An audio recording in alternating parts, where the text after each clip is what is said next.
C'est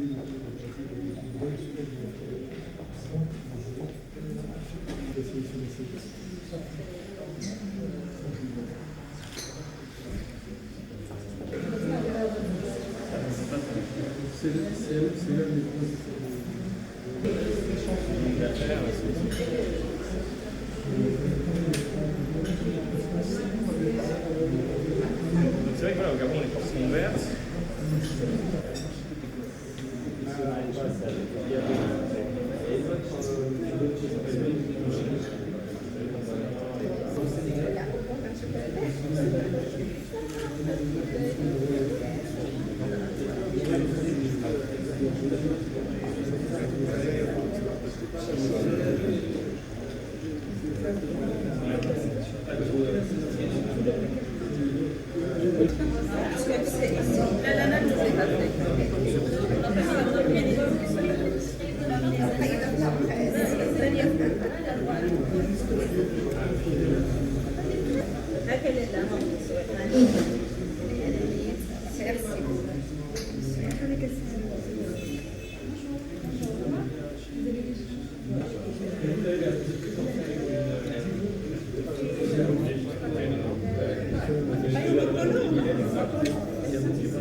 Türkiye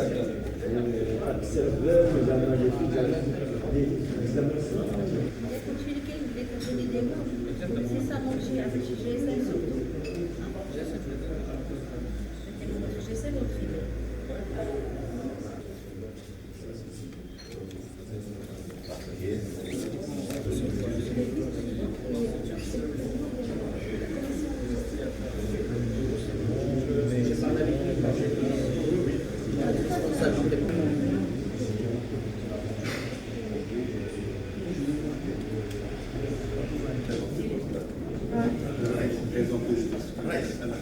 Oui.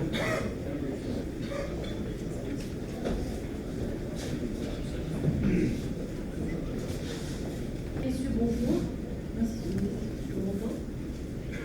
C'est à chaque fois pour nous un plaisir de vous recevoir ici à la SMEX pour partager et débattre de sujets d'actualité. Le thème aujourd'hui, la particularité de ce débat aujourd'hui intitulé Afrique, des opportunités à saisir et des risques à maîtriser, c'est qu'il est co-organisé par la SMEX et COFAS.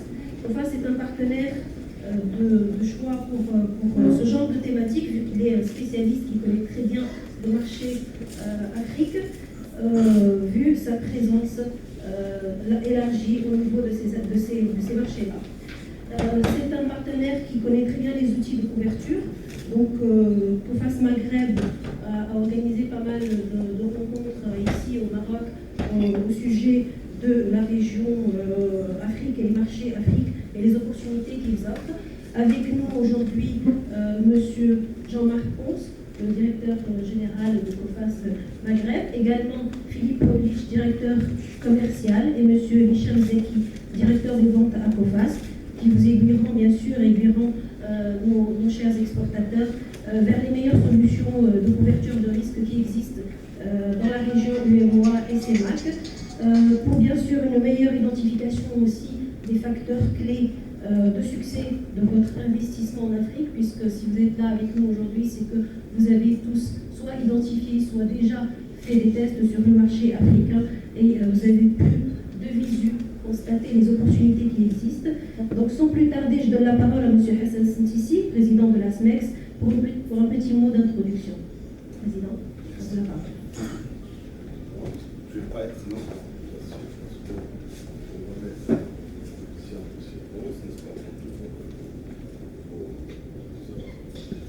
vos questions.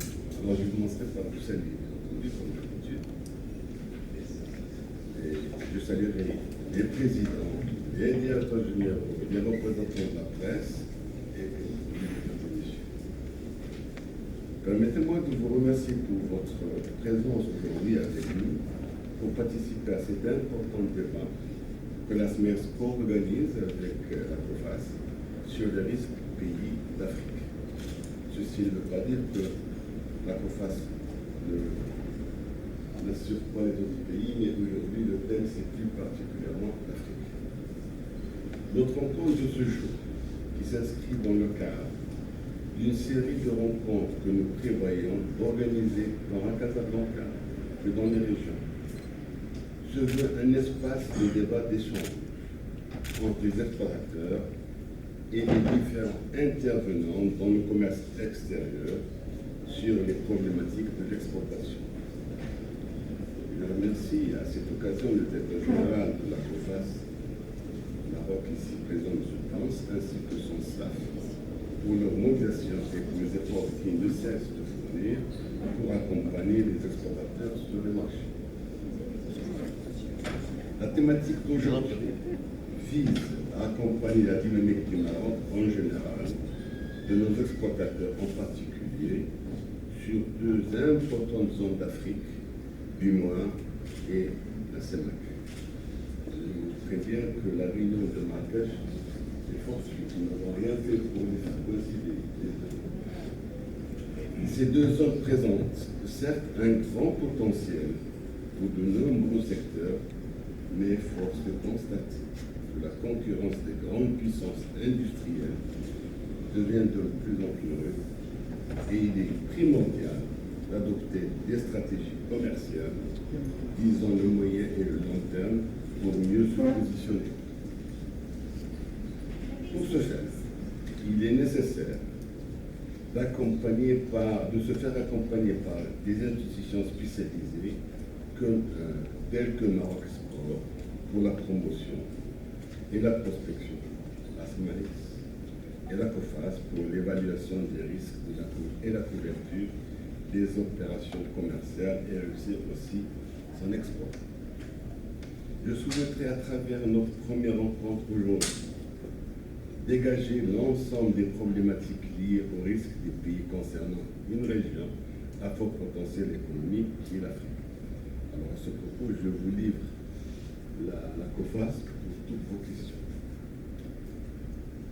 Dans le même ordre d'idée, nous nous sommes mis d'accord de mettre à la disposition des membres de la SMEX des avantages considérables relativement à l'expertise de la COFAS.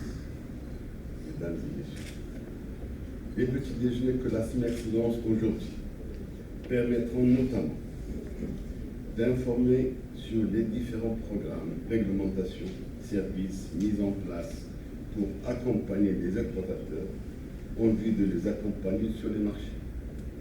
Enfin, créer des espaces de débat réguliers sur les problématiques de l'exportation en vue de mieux accompagner et soutenir les membres de notre association pour l'amélioration de leur compétitivité sur le marché étranger. C'est dire que nous voulons exprimer notre disposition totale et entière à joindre nos efforts à ceux de tous nos partenaires pour développer l'offre exportable marocaine. Merci beaucoup.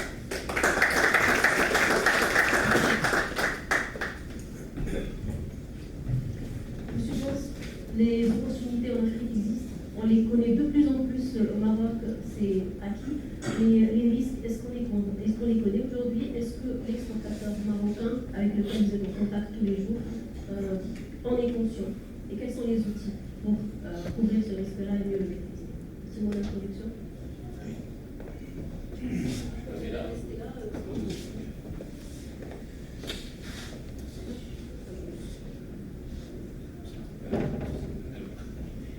Bien, je voudrais remercier tout d'abord Monsieur le Président pour son accueil et l'accueil exceptionnel que nous recevons à la SMEX depuis que nous collaborons.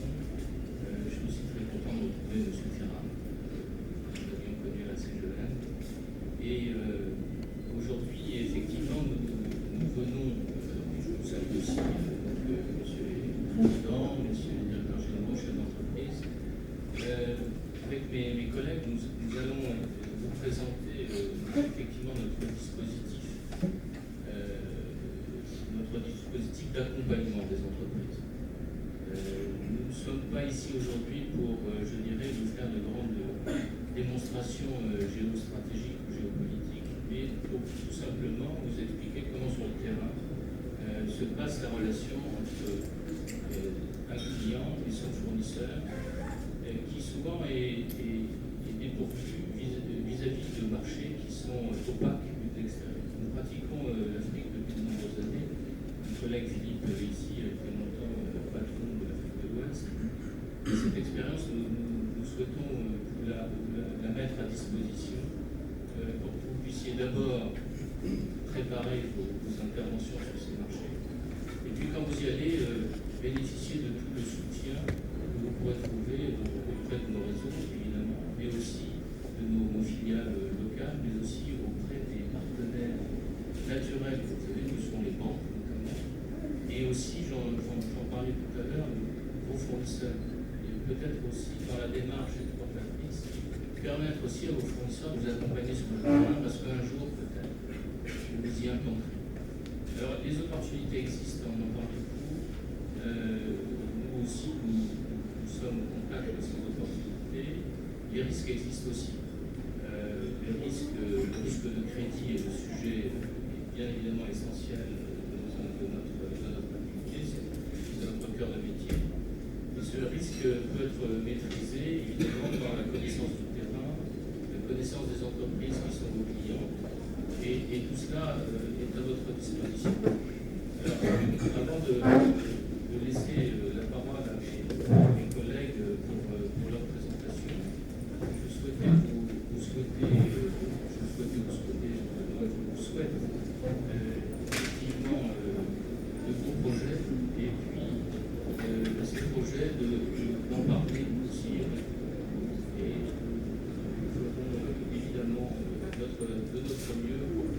accompagner en amont et en aval de ces projets. Voilà, donc sans plus tarder, je vais laisser la parole à mes collègues qui vont concernant la question.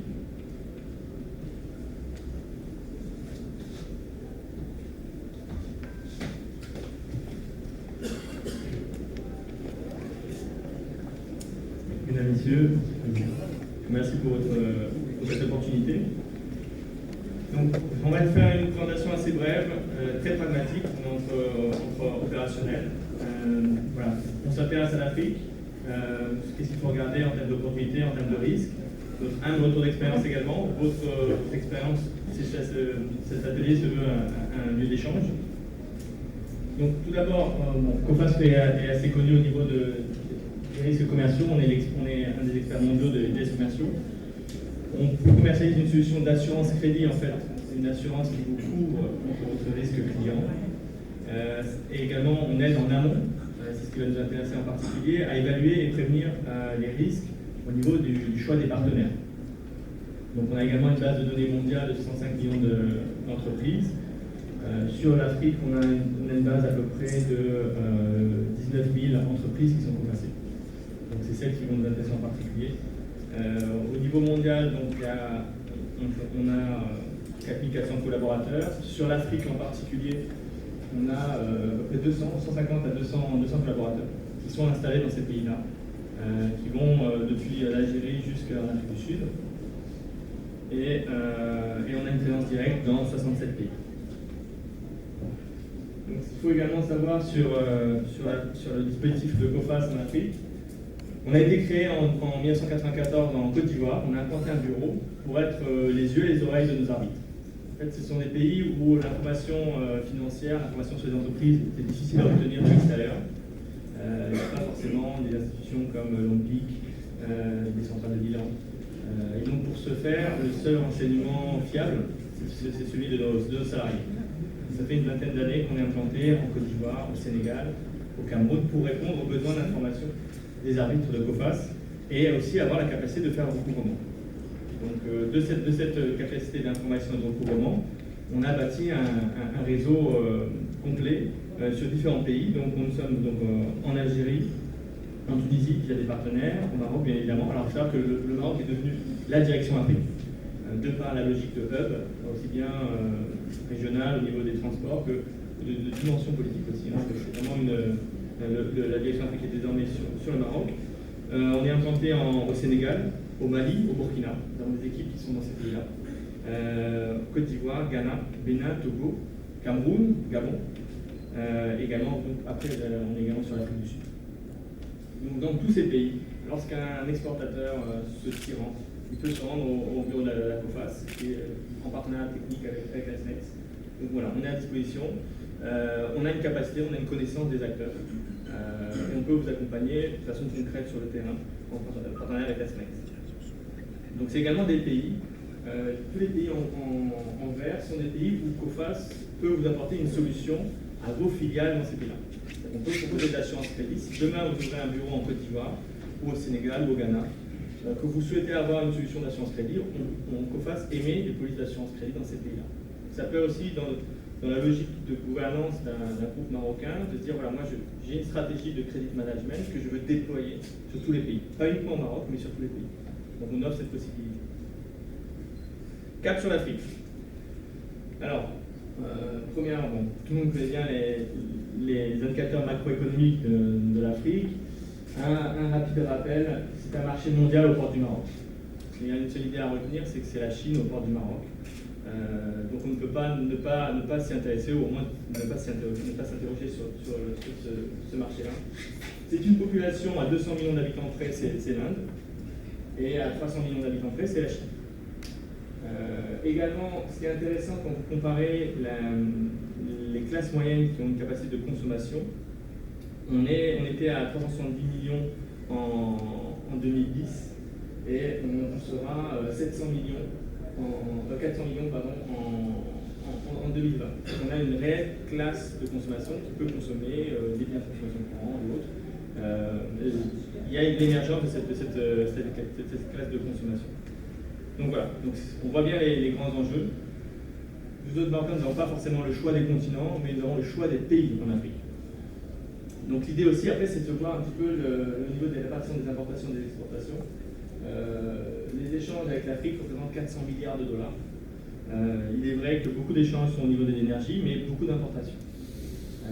Nous-mêmes, COFAS, on le sait bien parce que sur un pays comme le Cameroun, on a à peu près 247 millions d'euros d'encours, c'est-à-dire que c'est 247 millions d'importations. Ce sont les fournisseurs à l'étranger qui souhaitent exporter vers le Cameroun avec une couverture. Donc on voit les opportunités, on voit un marché énorme, une classe moyenne qui consomme, mais également il y a cependant des risques qui subsistent. Vous avez sur la droite un petit graphique qui indique les incidents de paiement en Afrique subsaharienne par rapport, donc c'est la courbe verte, et sur la courbe bleue, c'est ceux au niveau mondial. Donc on voit très clairement que les incidents de paiement sont une réalité. C'est assez intéressant parce que en tant qu'assureur crédit, souvent quand une entreprise va pas très bien, la première chose qu'elle va faire avant de se fâcher avec son banquier, c'est de retarder son délai fournisseur. Et en priorité avec les fournisseurs qui sont à l'étranger, qui sont le plus loin. Donc dès que les entrepreneurs rallongent les délais, on est informé d'un risque de non-paiement. Donc c'est un bon indicateur. C'est aussi comme cela qu'on prévoit les crises financières. Lorsqu'un secteur d'activité a un problème de liquidité, qui vont rallonger les fournisseurs, on va être alerté en premier. Donc c'est un indicateur qui est intéressant pour comprendre. Alors là, on a un classement des pays justement par rapport à ce risque de non-paiement, donc qui va de A1 à D, du jaune au rouge, pour faire plus simple. Voilà. Donc ça vous permet d'avoir une bonne idée sur les comportements de paiement. Après, on parle du continent, on parle des pays. On a décidé pour l'exercice de ce matin de se concentrer sur certains pays. Tout d'abord, de bien voir au niveau des marchés cibles. Donc les marchés à fort potentiel qui représentent 75% du PIB de la région sont évidemment le Maghreb, avec l'Algérie et la Tunisie, mais également la Côte d'Ivoire et le Cameroun. S'il y a des marchés prioritaires sur l'Afrique de l'Ouest, on va dire plutôt francophone, on va prioriser la Côte d'Ivoire qui représente 40% du PIB de la région, et le Cameroun qui est également un leader régional. Donc si jamais une entreprise marocaine souhaite s'investir sur ces marchés-là, le premier conseil serait d'abord de s'intéresser à ces deux marchés-là.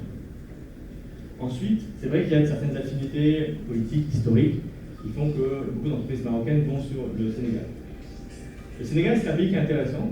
On voit qu'il y a à peu près 13 millions d'habitants. La parité de pouvoir d'achat est de 2300 $. Il faut comparer au Maroc, le Maroc, c'est à peu près 7200 $. Donc, on voit que c'est pas forcément la parité de pouvoir d'achat est presque 3 fois moindre. L'intérêt du Sénégal est le même que celui du Bénin ou du Togo. Ce sont des portes d'entrée.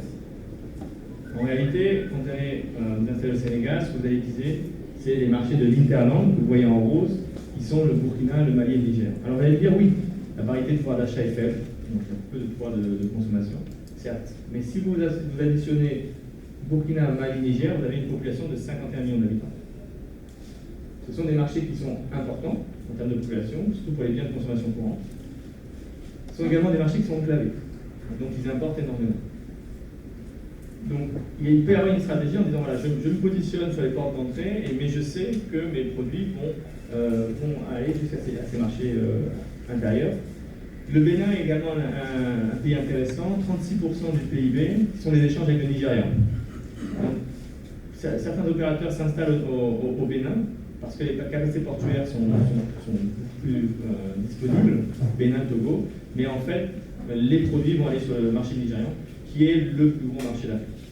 C'est-à-dire que clairement, on verra par la suite au niveau des questions, on a éludé la partie du Nigeria, qui est un marché très spécifique, mais qui est important, surtout pour des entreprises de construction, de bien manufacturés, c'est un marché important. Donc si on segmente les marchés, donc vous avez les pays prioritaires, Côte d'Ivoire, Cameroun, vous avez les pays portes d'entrée, et vous avez l'Interland. Il y a une particularité que j'ai mis en gros foncé, qui est le Gabon. Alors, le Gabon, c'est un petit pays, mais qui est très attractif au niveau notamment des marges, au niveau des biens historiques. C'est un marché intéressant. Pas forcément une très grande profondeur en termes de population, mais au niveau de certains produits, notamment si vous travaillez avec les miniers, avec les parapétroliers, c'est un marché très intéressant. Donc voilà, donc l'idée c'est je suis un entrepreneur marocain, je veux aller sur l'Afrique, où est-ce que je vais?